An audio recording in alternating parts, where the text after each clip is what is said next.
What if I told you that the next recession could actually become one of the best opportunities to build long-term wealth?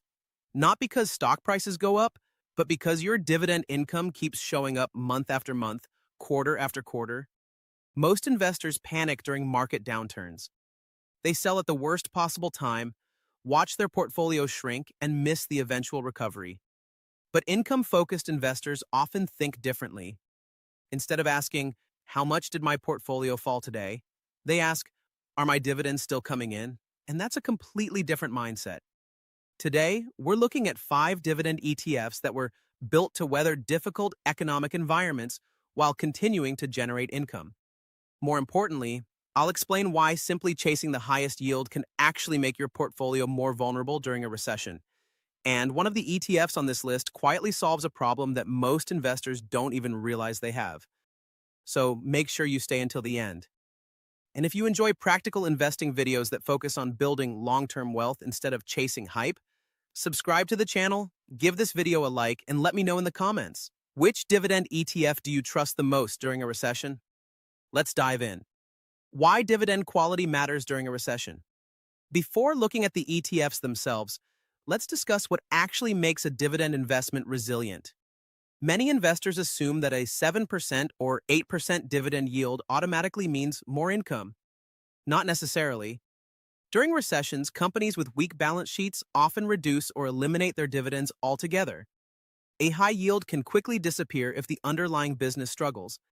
That's why recession-resistant dividend investing isn't just about yield.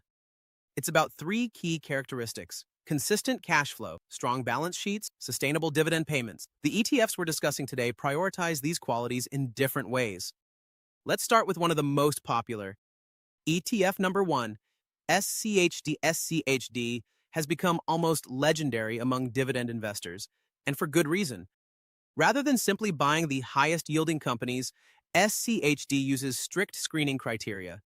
It looks for companies with strong profitability, healthy cash flow, solid return on equity, sustainable dividends, long histories of rewarding shareholders. This quality-first approach naturally filters out many financially weaker companies before they ever enter the portfolio. Another advantage? Many of SCHD's holdings operate in industries people continue using regardless of economic conditions. Consumers still buy household necessities. Businesses still require essential services. Healthcare spending continues.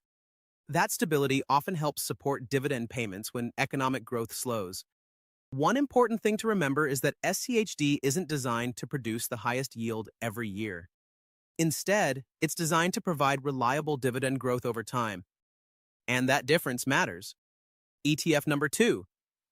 VYM next is VAM. If SCHD emphasizes quality and dividend growth, VYM focuses more broadly on established companies with above-average dividend yields. One advantage of VYM is diversification. Instead of concentrating heavily in just a few sectors, it spreads investments across many industries. That diversification becomes especially valuable during recessions because different sectors react differently.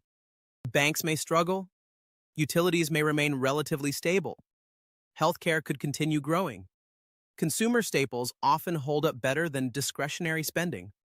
VIM doesn't try to predict which sector will outperform. It simply owns many of America's largest dividend-paying businesses. Sometimes, simplicity becomes a strength. Quick pause. If you're finding value in this breakdown so far, hit that like button. It really helps the channel reach more investors looking to build passive income the smart way. And if you own one of these ETFs already, tell everyone in the comments which one it is and why you chose it. Now let's move to one that's often overlooked. ETF number 3, DGRO. DGRO deserves much more attention than it receives. Its focus isn't necessarily today's highest dividend. Instead, it emphasizes companies consistently increasing their dividend payments. Why is that important? Think about what it takes for a company to raise dividends year after year.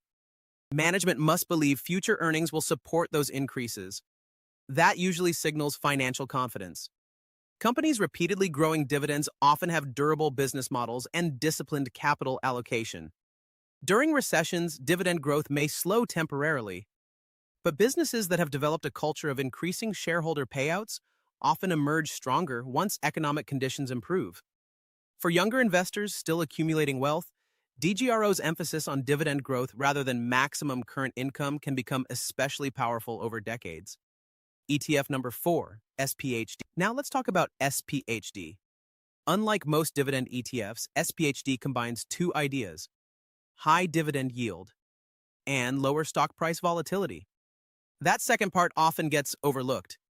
During market crashes, emotional investing becomes one of the biggest threats to long-term success.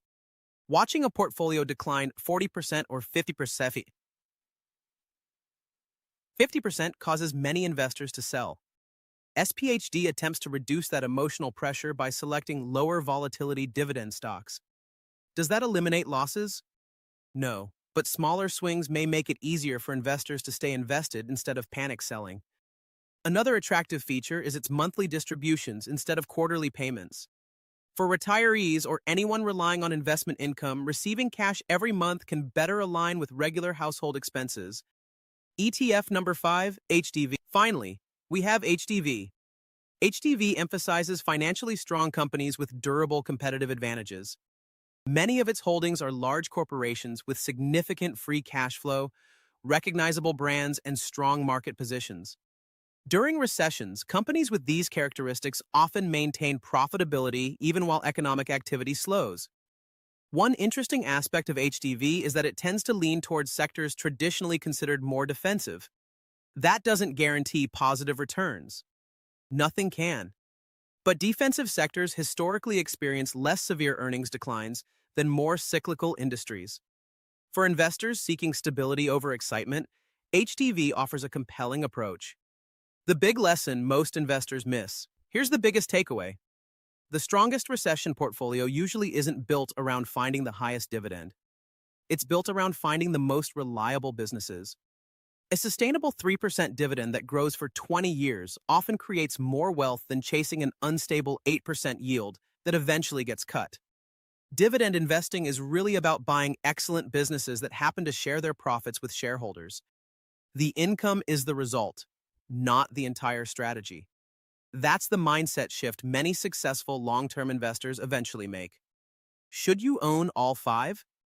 Some investors ask whether they should simply buy every dividend ETF available. Not necessarily. There's considerable overlap among these funds. Many own similar blue-chip companies.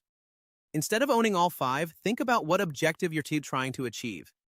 If you prioritize dividend growth, SCHD or DGRO may fit better. If you want broad dividend exposure, VYM offers excellent diversification. If monthly income matters, SPHD may deserve consideration. If you value defensive companies, HDV provides another strong option. The best ETF isn't automatically the one with the highest yield. It's the one that best aligns with your long-term goals, risk tolerance, and investment strategy. In conclusion, recessions are uncomfortable. Markets become volatile. Fear dominates headlines. But history has repeatedly shown that patient investors who continue owning quality businesses often emerge stronger once the economy recovers. Instead of trying to predict every market downturn, many successful dividend investors focus on building portfolios that can continue producing income regardless of short-term market noise. That's ultimately what these 5 ETFs are designed to help accomplish. If you enjoyed today's video, don't forget to subscribe, give this video a thumbs up, and share it with someone who's building a dividend portfolio for long-term financial freedom. And before you go, tell me in the comments, if you could only own one dividend ETF during the next recession, which would you choose? And why? This video is for educational and informational purposes only. Nothing discussed here that should be considered financial, legal, tax, or investment advice. Always do your own research and consult a qualified financial professional before making investment decisions. Thanks so much for watching, and I'll see you in the next video.